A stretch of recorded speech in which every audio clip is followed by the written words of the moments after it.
അടിപൊളിയായിട്ട് മലയാളം സംസാരിക്കുന്നത്. അപ്പൊ വീട്ടില് പണ്ട് മുതലേ മലയാളമായിരുന്നോ അല്ല, സംസാരിച്ചുകൊണ്ടിരുന്നത്? So I get little conscious. ഇപ്പോൾ ആ ഫിയർ കുറച്ച് പോയി. ഇങ്ങനെ ആ. പ്രോപ്പർ മലയാളീസിൻ്റെ അടുത്ത് നമ്മൾ മലയാളം സംസാരിക്കുമ്പോൾ ചിലപ്പോൾ അവർ കളിയാക്കുന്നൊരു ഇല്ലില്ല. എനിക്കുണ്ടായിരുന്നു അത്. ആ.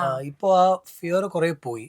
അച്ഛൻ മലയാളി, അമ്മ തമിഴാണ്. And I was born brought up in Chennai completely. Yeah. ഒരു first 6 years of my life I was in Calicut, കോഴിക്കോടിലായിരുന്നു. ഓക്കെ. അവിടെ ഒരു സെക്കൻഡ് സ്റ്റാൻഡേർഡ് വരെ ഞാൻ കോഴിക്കോടിലാണ് പഠിച്ചത്. ആൻഡ് കോളേജൊക്കെ ട്രിച്ചിയിലാണ് പഠിച്ചത്. പക്ഷേ we were very close knit ഫാമിലിയാണ്. ആ. അപ്പം അച്ഛൻ്റെ അമ്മ അച്ഛമ്മ എന്ന് വിളിക്കും. ആ.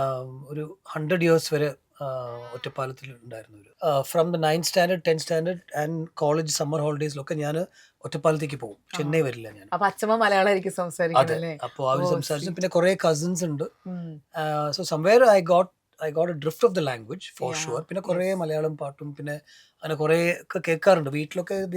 V not from a film family as such, but we are film buffs. എല്ലാം കുറേ പടങ്ങൾ കാണും, കുറേ ഓ. പാട്ട് എല്ലാവരും കേൾക്കും, കുറേ ഈ മ്യൂസിക്കിനെ പറ്റി എല്ലാവർക്കും അറിയും ഇങ്ങനെ സോങ്സ് ഒക്കെ കേട്ടിട്ട്. അതെ. അപ്പം അമ്മ ഈ സിംഗേഴ്സിനെ പറ്റിയൊക്കെ കുറേ പറയും, ഈ ആ. സോങ്സ് എല്ലാം. So somewhere I like the language and obviously I like the place a lot. Yes. And ഞങ്ങളൊരു ഹോളിഡേ ആണെങ്കിൽ നമ്മൾ കേരളത്തിലാണെങ്കിൽ വരിക.